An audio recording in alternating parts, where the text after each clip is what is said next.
ঐতিহাসিক বদর দিবস ও আলোচনা সভা ও ইফতার মাহফিলে উপস্থিত আছেন বাংলাদেশ ইসলামিক ছাত্র শিবিরের সাবেক জেলা সভাপতি গোলাম কবির গোলাম।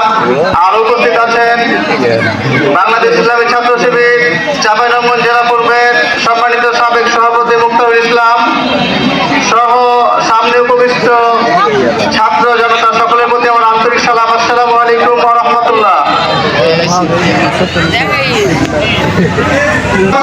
এই রমজান মাস আমাদের রহমত, বরকত, মাগফিরাত আর নাজাতের মাস নয়, এই মাসটি হচ্ছে আমাদের বিজয়ের মাস।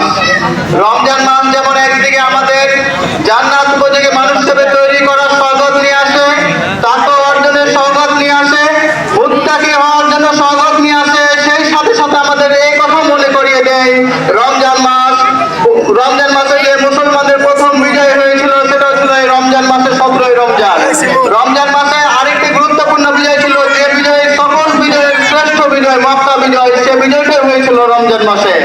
রমজান মাসে আমরা দেখতে পাই আইনের জালুতের যুদ্ধ হয়েছিল, সেই যুদ্ধে মুসলমানরা জয়লাভ করেছিল। যে যুদ্ধে সকল জায়গা থেকে মুসলমানরা পরাজিত হয়ে গেছিল, শুধুমাত্র একটি জায়গায় ইসলামী সভ্যতা বলতে, ইসলামী যে ক্ষমতা বলতে, যেটুকু আশার সঞ্চয় ছিল, সেই সঞ্চয়টা হয়েছিল আইনের জালুতের যুদ্ধের মাধ্যমে।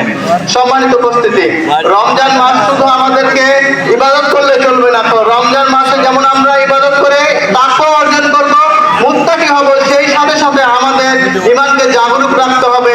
এই মাসটি বিজয়ের মাস। এই মাসে যতগুলো বিজয় অর্জন হয়েছে, আমরা যাতে এই মাসে ক্ষুধার তাড়নায় নিজেদেরকে আনপ্রোডাক্টিভ রেখে না